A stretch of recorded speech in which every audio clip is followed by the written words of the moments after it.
Ça ne m'est pas tombé dessus, on va dire plutôt que ça me pendait au nez. J'avais en tête un thème et un personnage, et c'est ce personnage qui m'a guidé vers d'autres personnages, vers d'autres situations durant l'écriture du roman. J'avais la prétention au départ de pouvoir dicter à mes personnages leur conduite, mais je dois admettre que dans la réalité, ce sont eux qui ont commandé mon écriture.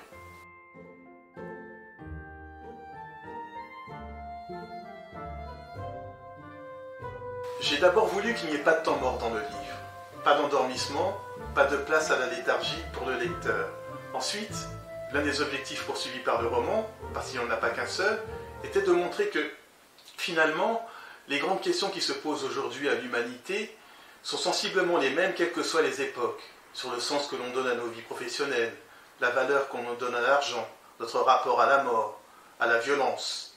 J'ai donc imaginé un personnage, Théodore, qui vivrait ces questionnements à différentes époques et qui, sous une forme de fatalité, en arriverait à la conclusion que, finalement, l'humanité n'apprend rien de l'histoire et de ses erreurs, et que ce qui la sauve et l'agrandit, ce sont la culture, l'art, ou pour être plus précis, les arts.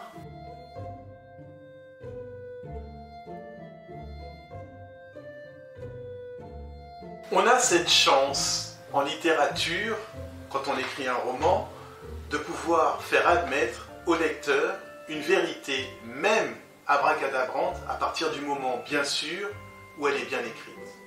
Si vous prenez l'exemple du tambour, Günter Grass impose un héros qui, à l'âge de 3 ans, décide de ne plus grandir. Si vous prenez l'exemple du parfum, Patrick Süskind impose un héros sans odeur, mais à l'odorat exagérément surdéveloppé. Pourtant, dans les deux cas, on est dans un genre littéraire que l'on peut difficilement qualifier de fantastique. Eh bien, mon héros, Théodore, décrète un jour qu'il est Dieu et qu'il est éternel. Alors, je n'ai pas voulu faire du rituel dans lequel il s'accapare l'âme des personnes un élément central du roman. C'était un prétexte pour moi, pour mieux plonger le lecteur dans l'histoire et pour qu'il croie ce que je lui raconte.